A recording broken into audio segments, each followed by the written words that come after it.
How to delete photos on iPhone when storage is full.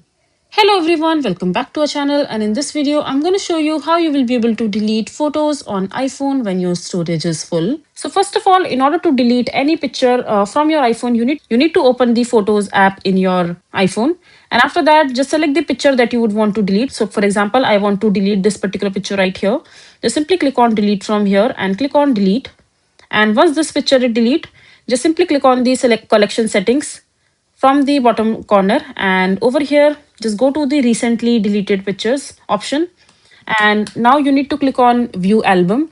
It will take your face ID to open this particular settings, this particular page. And after that, in order to delete the photos permanently, or if you are facing the storage problem, just simply click on select from the top right corner, and over here you have three dot icon right beside the cancel option. Just simply tap on it. You have these two options, whether you can go ahead and delete all pictures at once, or you can also recover all the pictures.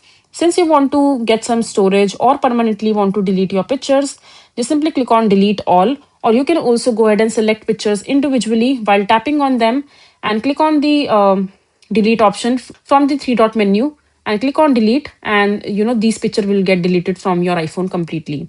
Again, you can repeat the process and select all the pictures at once to save some time and click on delete from all devices. This will make sure that you will get some free storage, and your photos will also get permanently deleted from your iPhone quite easily. So this is basically how you will be able to delete photos on iPhone when storage is full.